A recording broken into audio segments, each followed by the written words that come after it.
Masya Allah, itu salah satu terapan di masyarakat. Memang kadang seperti itu ibu-ibu. Jelas Islam itu agama yang benar, agama yang baik, agama yang sempurna, agama yang indah, pasti cocok untuk semua.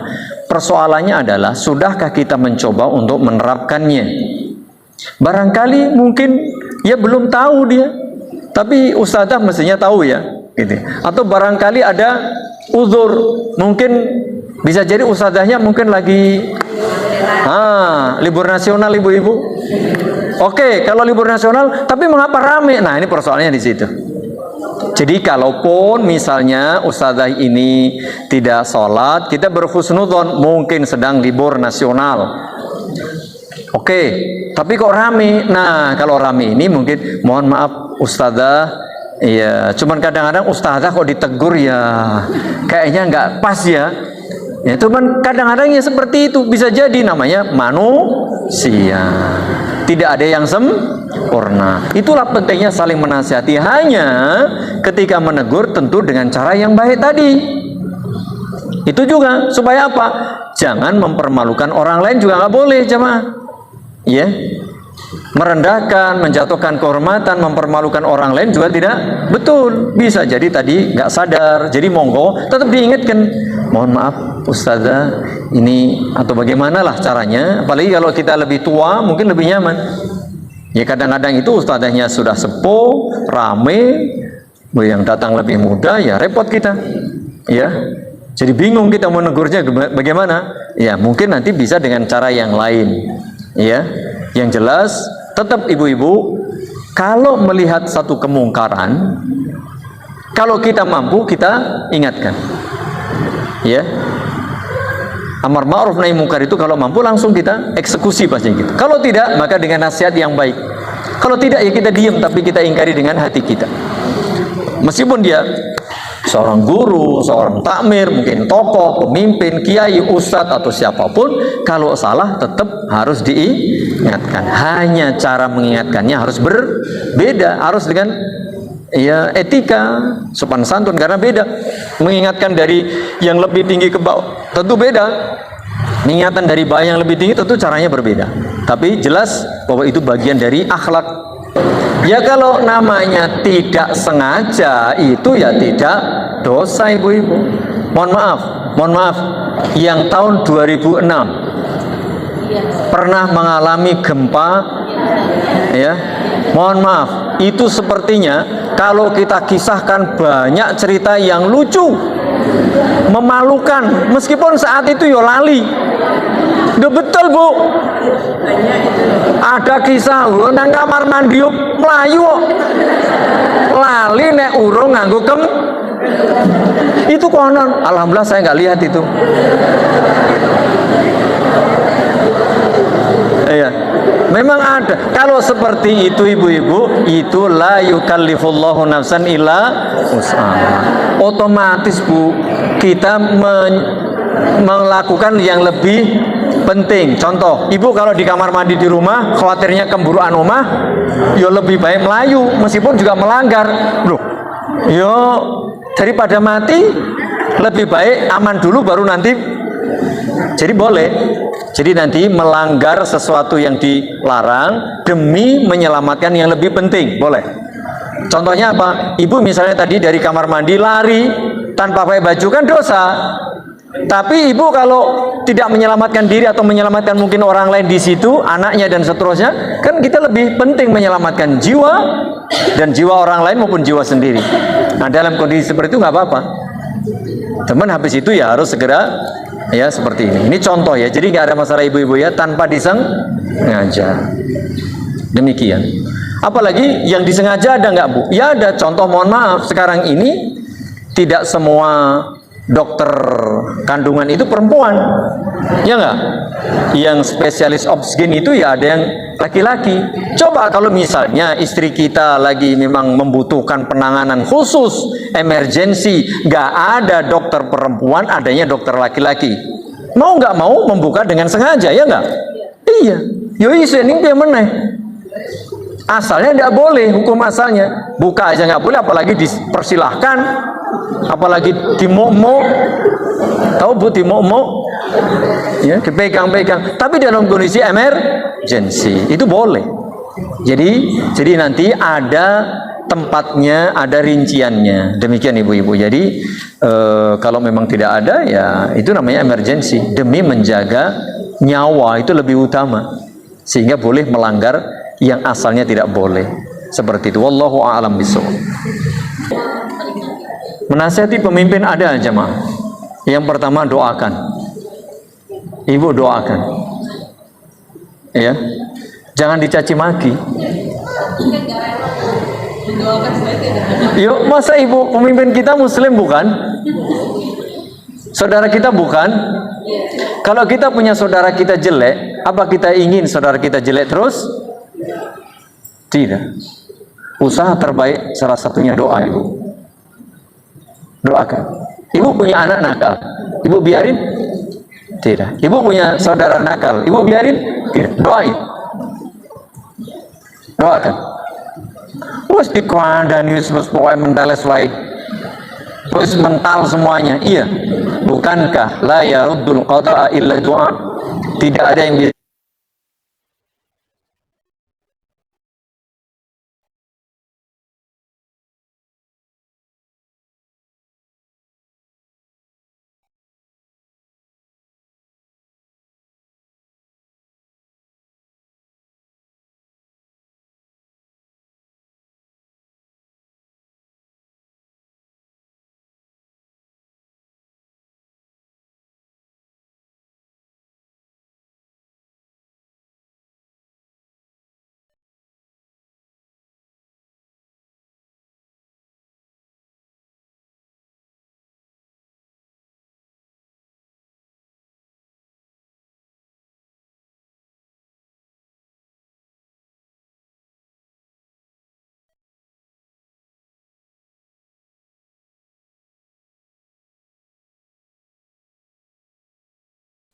ya Pak RT, Pak Duko yang barangkali banyak melakukan misalnya ya kejahatan, kan kita sulit mungkin ya. Pertama doa, kedua ya sampaikan secara umum, mungkin ada pengajian macam-macam.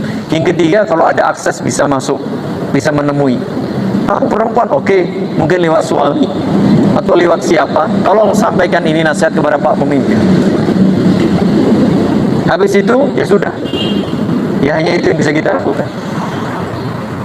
Kita doakan, kita kasih nasihat secara umum, lalu nasihat secara khusus jika ada memungkinkan. Kalau itu keluarga ibu ya dinasihati di WA, di telepon atau di apa. Kalau kita datangi, oh malah mencak-mencak, malah nesu-nesu, ya kan? Ya kita mungkin di WA, oh dibalas, malah kita dikeluarkan dari grup, ya wes apa-apa. Loh ya, risiko menyampaikan nasihat itu, ima kita disuruh keluar, kita keluar sendiri, atau dikeluarin dari grup, atau dia yang keluar, tidak apa-apa. Ya itu risiko. Demikian. Yang penting kita sudah bijak sampaikan ibu, dan harus sabar. Ya harus sabar. Dan itulah kehidupan kita ibu-ibu. Hidup ini hanya ada dua modalnya, sabar dan syukur. Kalau ibu nggak sabar, berat hidup ini. Ya nanti malah kita sendiri yang rekoso. Ya. Jadi sabar terus, sabar syukur, termasuk bersabar dalam tadi ya menyampaikan nasihat. Diterima walhamdulillah, nggak diterima Allah yang menentukan. Ya seperti itu. Wallahu taala a'lam bishawab. Baik. Jadi begini ibu-ibu, Islam luar biasa. Masalul mu'min, perumpamaan orang beriman itu kal jasadil wahid, seperti satu tubuh. Idza staka minhu udwun, jika ada bagian tubuh kita ini yang sakit, ya, tada'a sairu jasadi bisahri wal humma, seluruh tubuh ini, anggota tubuh ini ikut merasakan, ya enggak? Ibu pernah sakit gigi? Yang pusing siapa? Yang pusing kok gigi, kepala. Ibu sakit di gigi, yang pusing siapa? Kepala. Iya. Cenut-cenut di sini, bukan yang di sini, kan gitu ya. Begitu pula apa tangannya diam? Enggak. Tangannya bagaimana cari obat, ya enggak? Bikin ramuan, ngoles-ngoles macam-macam. Orang malah nyala-nyala gitu. Salamu dewe mau mangan opo?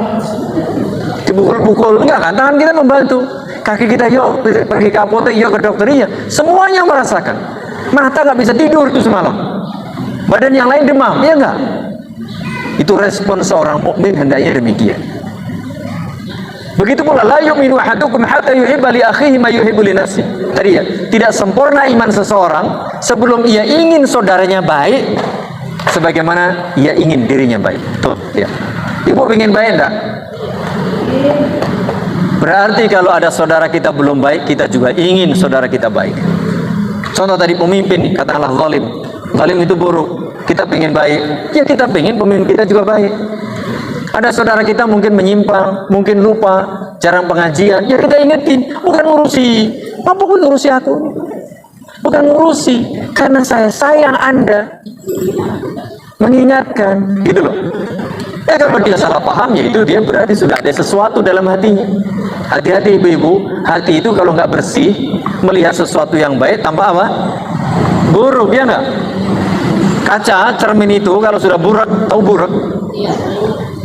Oh, aku berkosalan kok medeni kalau nenek lampir ya. Ternyata apa?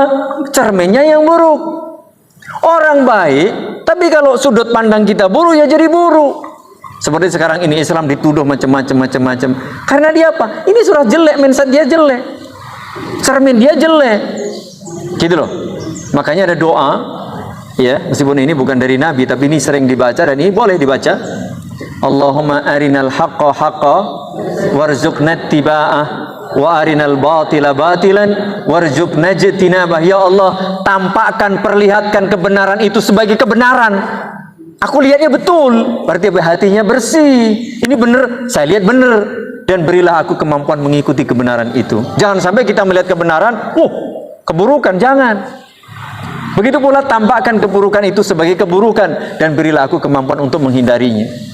Maka sampaikan nasihat tanpa henti, ibu-ibu. Mengapa ibu-ibu? Nasihat itu salah satu sebab kita untung selamat dunia akhirat. Ibu surat Al-Asr hafal semuanya? Baca itu ibu-ibu. Keberuntungan itu ada 4 sebabnya. Beriman, beramal soleh, saling menasihati tentang kebenaran, saling menasihati tentang kesabaran. Terus sampaikan. Kalau dia salah paham, ya biar saja. Mbak, Bu, ya, aku nasihatikan bapak saya karena jenengan.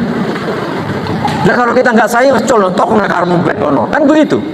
Kita ingatkan supaya kalau dia mau melenceng, ojo ngerono, kuwi kleru, kan begitu. Tarik lagi, diajak lagi, kan begitu. Cuman kadang orang itu kalau sudah hatinya tertutup, melihat kebaikan menjadi niat saudaranya yang menasihati, alah kok sok minta.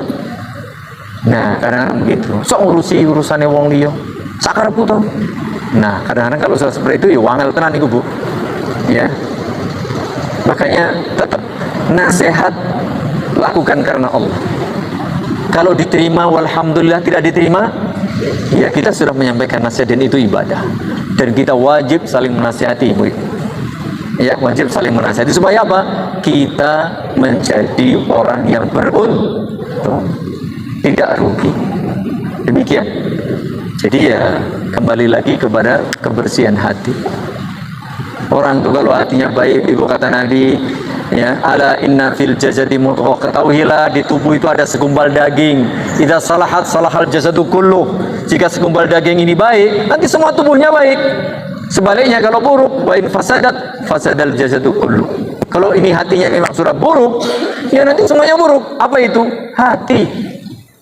Orang itu kalau hatinya masih bersih, ibu, insya Allah bisa menjadi baik.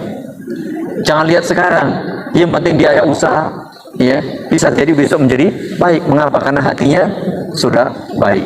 Tapi kalau hatinya sudah jelek, seperti iblis. Iblis itu hatinya apa? Buruk. Dia hasad, dia sombong, dia dengki. Itu sifat iblis. Sementara dia curiga, suudzon kepada orang lain, hasad ini dan seterusnya. Maka iblis tidak akan pernah menjadi baik. Seperti itu. Wallahu ta'ala a'lam bishawab. Terus kita nasihat, tapi ingat nasihat dengan cara yang bijak, dengan cara yang santun, dengan cara yang benar dan ilmiah, supaya tidak tadi apa? Mempermalukan orang lain. Itu penting. Wallahu ta'ala a'lam bishawab. Oke, Bapak Ibu, ini karena ada pertanyaan bagaimana kalau orang sudah cuek intinya sudah menutup diri. Nah, ini berbahaya. Berarti dia sudah tidak mau lagi menerima nasihat. Hati-hati tetap Bu, jalan terus Ibu sampaikan nasihat dan doakan, karena dia biasanya lagi lupa. Orang kalau hatinya tertutup apapun ya sulit, tapi ketika Allah sudah membuka maka mudah-mudahan bisa. Karena doa itu, doa kepada Allah, ya Allah bukalah hati saudaraku, bukalah hati saudaraku, ya. Karena memang demikian ibu-ibu, orang kalau sudah ini cuek, wis luweh sagelemku, ya, itu sudah repot. Ini orang seperti ini biasanya sedang terlena, ya, sedang terlena. Maka hendaknya selalu diingatkan. Khawatir nanti kalau sudah diambil oleh syaitan sudah sulit ibu-ibu. Mumpung kalau belum terlambat. Ini kalau sudah terjebur sulit, ya, sudah sulit. Artinya apa? Allah sudah menutup pintu hatinya. Nauzubillah min dzalik. Yang jelas terus bersabar, terus menasihati, karena nasihat itu ibadah. Ad-dinun nasihat, ini ingat. Agama itu intinya apa? Nasihat. Ad-dinun nasihat. Ya, itu penting. Kalau kita sudah nggak mau nasihati, ya sudah berhenti. Orang ditompai, ya sudah, kita bukan masalah ditompo atau tidak Bu. Nasihat itu ibadah, itu perintah buat kita. Perkara diterima atau tidak itu urusan dia. Itu yang penting, ya. Jadi sampaikan nasihat terus, yang ngandani terus, menyampaikan kebenaran. Termasuk kita berdakwah, sampaikan. Ditompo ulang enggak juga. Itu dia. Ngajak orang berbuat baik, menasihati orang berbuat baik, ya, amar ma'ruf nahi mungkar. Kita bukan melihat hasil ibu-ibu, tapi kita lebih pada tugas kita, ya, kepada Allah. Begitu pula rasa cinta kita kepada saudara kita. Wallahu taala a'lam bishawab. Mengatakan gitu. Demikian ibu-ibu yang saya muliakan rahimani wa rahimakumullah, kita berdoa kepada Allah Subhanahu wa taala. Semoga Allah memberi kita istiqomah. Karena istiqomah itu penting ibu-ibu. Dulu mungkin rajin, sekarang tidak. Mungkin dulu surah begini begitu. Makanya betapa banyak saudara kita yang kadang-kadang berhenti, bergelimpangan, berjatuhan di tengah jalan. Perjuangan kita belum selesai. Kapan selesai? Ketika kita menghadap Allah, selamat, mendapat husnul khatimah, itu baru selesai. Kalau tidak, terus kita berjuang. Maka mari berdoa semoga Allah beri kita istiqomah, beri kita ilmu yang bermanfaat, beri kita kemudahan untuk menjalankan kebaikan-kebaikan, diberi ikhlas dan benar. Itu yang penting dalam kehidupan kita. Alhamdulillahirabbil alamin. Assalatu wassalamu ala nabiyyina Muhammadin wa ala alihi wa ashabihi wa man tabi'ahum bi ihsanin ila yaumiddin.